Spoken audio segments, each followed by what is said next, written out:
Shalom saudara terkasih dalam Tuhan Yesus. Pada pagi hari ini kita akan merenungkan kebenaran firman Tuhan sebelum kita memulai aktivitas kita. Namun sebelumnya marilah kita berdoa terlebih dahulu.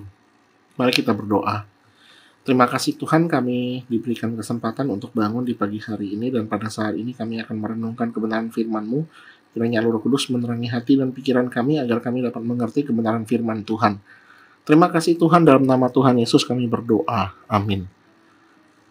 Saudara, pada pagi hari ini renungan yang akan kita dengar akan saya berikan dengan judul Hidup yang Berkelimpahan, terambil dari Yohanes 10 ayat 10-11. Demikianlah firman Tuhan.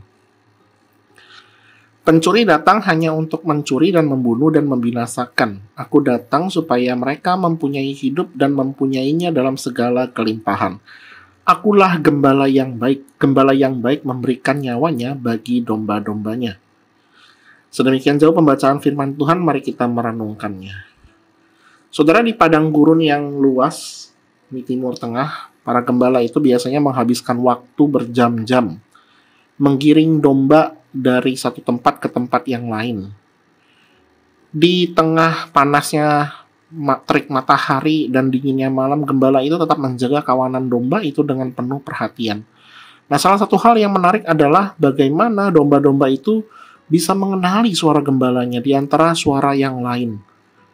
Bahkan ketika beberapa kawanan domba berkumpul di satu tempat, ketika sang gembala memanggil, hanya dombanya saja yang akan datang mendekat.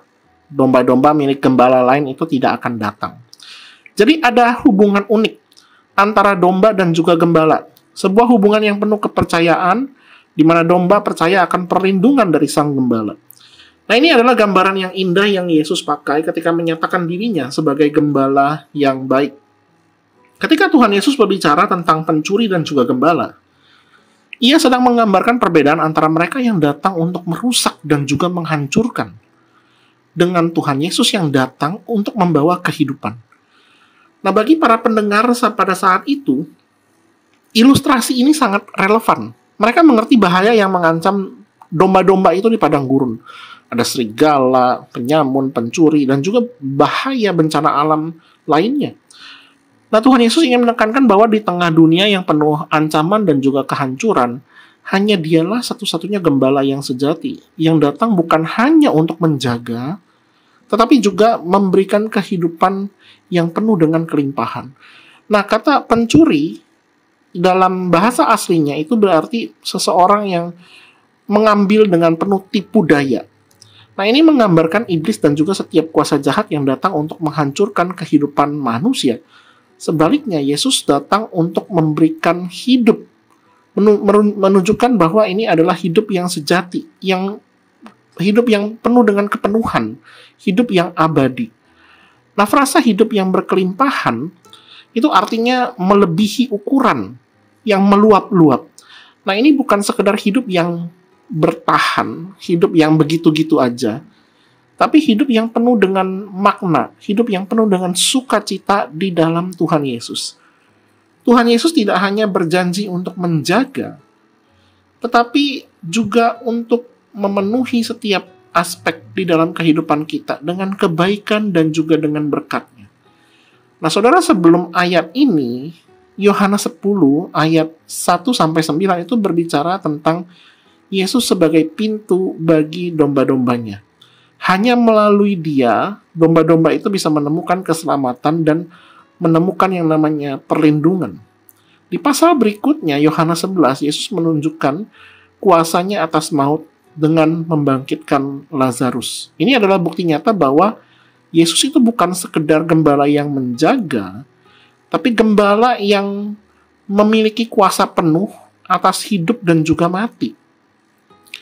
Nah, secara doktrinal, ayat yang kita bahas ini pada pagi hari ini mengajarkan tentang keselamatan di dalam Tuhan Yesus. Bahwa hanya melaluinya lah hidup sejati itu ditemukan. Selain itu, ini juga berbicara tentang pemeliharaan Allah, di mana Tuhan Yesus sebagai gembala menjamin pemeliharaan yang sempurna bagi umat-Nya. Doktrin ketiga adalah tentang inkarnasi, di mana Yesus turun ke dunia untuk merasakan dan menyelamatkan domba-dombanya. Dalam kehidupan sehari-hari, janji hidup yang berkelimpahan bukan berarti bebas dari masalah, tetapi memiliki kedamaian dan pengharapan yang melampaui segala situasi. Ketika kita menghadapi pergumulan, kita diingatkan bahwa Yesus adalah gembala yang tidak pernah meninggalkan kita. Dia hadir di setiap langkah, menjaga kita dari segala bahaya, dan mengarahkan kita kepada jalan yang benar. Ketika kekhawatiran tentang kebutuhan hidup menghantui kita, kita bisa percaya bahwa gembala yang baik akan menyediakan setiap kebutuhan kita. Seperti domba yang sepenuhnya bergantung kepada gembalanya, demikian juga kita seharusnya bergantung kepada Kristus yang tahu setiap kebutuhan kita sebelum kita memintanya. Lebih dari itu, hidup yang berkelimpahan berarti hidup dengan tujuan dan misi. Kita dipanggil untuk membawa terang dan kasih Kristus ke dalam dunia, menjadi saksi bahwa gembala yang baik telah memberi hidupnya bagi kita. Tuhan Yesus adalah gembala yang baik, bukan hanya menjaga dan melindungi, tetapi juga memberikan hidup yang sejati dan berkelimpahan. Di tengah dunia yang penuh ancaman, kita memiliki pengharapan bahwa hidup di dalam Kristus membawa damai, pemeliharaan, dan sukacita yang tidak dapat digantikan oleh apapun di dunia ini. Kayaknya firman Tuhan hari ini menjadi berkat bagi kita semua. Mari kita berdoa. Bapa yang penuh kasih, terima kasih Engkau telah mengutus Tuhan Yesus sebagai gembala yang baik di dalam kehidupan kami. Ajarilah kami ya Tuhan untuk selalu percaya kepada pemeliharaan-Mu dan hidup dalam kelimpahan kasih yang telah Engkau sediakan. Bimbing kami Tuhan untuk selalu mengikuti suara-Mu dan menjadikan hidup kami berbuah bagi kemuliaan-Mu. Dalam nama Tuhan Yesus kami berdoa. Amin.